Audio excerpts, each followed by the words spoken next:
الله الرحمن الرحيم السلام عليكم ورحمة الله وبركاته ولا لها شرفت لو كسود هذا موضوع كان يقصدان عبرة وين أي نوجد شرطه دمانتين سيانوجا فائدة يسنه إلهي إذن كيس قصدان وحيل هذا وحاجر جري هويني كتوك سته مساجد هورتيس أما مساجد كإلن كيسا أي مالين والبهويني إذا تن أما هو يداني كتوك سته وقت هذا كم إذا وحى أركي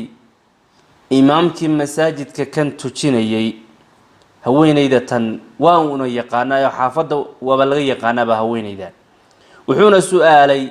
hooyay sababtee adoo haweeney wanaagsan ah oo laga yaqaanay xaafada wiilkaaduna ahaa mid kamida dadka masaajidka aad ficilka kan u sameynaysaa macnaha tuugsigan ma daruufku ugu xambaartaa jirtay iyo masiibo waxay ku tiri wiilkaygiiyow i dhageyso وصاحبي تري سيدات شيكتي ويلكيغونا وحو ahaa dadka masaajidka ee jamaacada dadka wanaagsan ee xaafadan laga yaqaanayo ahaa wiilka kaliya ayaana dhalay oo caruur ii joogtay walaalo lama dhalan ninkaygii oo asaga aabihiisana sanada ka hor waliba sanadahaas oo dheer ayuu dhintay wiilkayga marka bilahan maadan arag wuu safray wuxuuna iga tagay lacag iyo waxaan sii biisho wuxuu aaday dal dibadda shaqo ayuu raadsaday marka waxay tiri lacagtu iga tagay ayaan masruufan jiray walow anoo yaryaraysanaya oo ilaalsanaya maadaama wiilkii safray inuu horay shaqo ka helo iyo inuusan ka helin waa shul yeeshal marka lacagta waan yaryaraysan jiray ayay tiri haweeneyda tan daruuftayda iyo masruufaadkayga iyo baahiyahayga iyo danahayga ayaa tira batay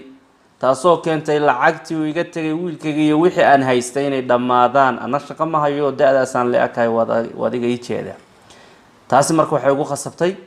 inaan tuugsado imaamkii baa wuxuu weydiiyay ama ninkii sheekh ahaa ee masaajidka imaamka ka ahaa oo wiilkaadi muxuu qabanayaa mar hadduu shaqo tagay muu kuu soo dira lacag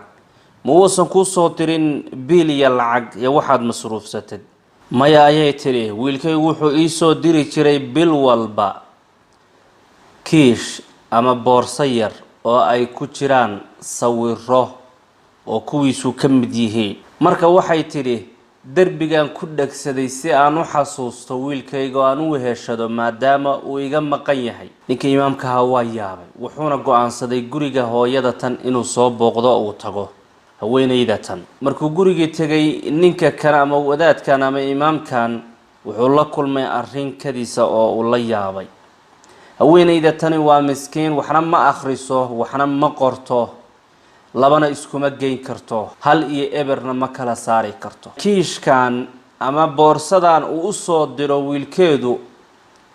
1,000 diinaar ayaa ku jira yacni wax $1,000 u dhow ayaa ku jira oo sawiradiisan bil walba soo raaciya oo hooyadu u soo diraa ayadoo garan maysa marka lacagtan iyo waxa ku qoran iyo waxay tahay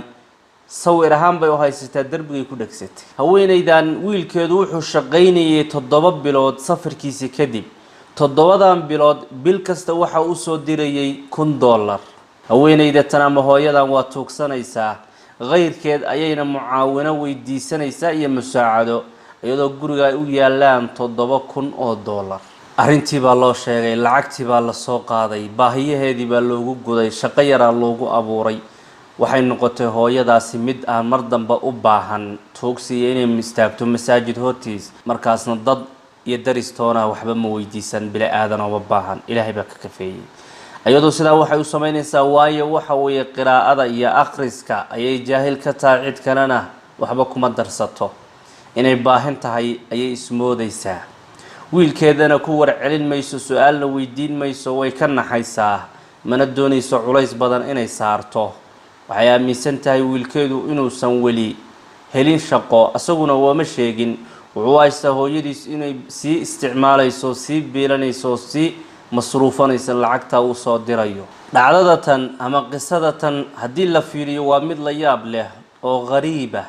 laakiin anagayna shabahaysaa oo noo eg tahay qisadatan xaalkeena maanta aynu ku noolnahay ujeedkan ka leenahay qisada waxa weeye gurigeena ama guryaheena waxa noo yaala maantada tan qur'aan ayaynu haysanaa laakiin dad badan waxaa laga yaabaa akhriskiisa inaysan wanaajinayn oo aysan aqoon ayagoo haddana ka raadinaya raaxada nafeed caalamka kan ee bannaanka ah ayay haddana iloobeen kii raaxada iyo barwaaqada u soo jiidayay ee guriga u dhex yaalay ma akhrinayno in badan naga ka mid a kuma raaxaysanayno akhriskiisa iyo dhaqankiisa waa ka tagno halku noo yaalla kaydka kan bannaankan ka raadinay wax aan ku helno farxad iyo deganaansho waxaan haysanaa kayd iyo hanti weyn ayaynu hananaa oo aynu leenahay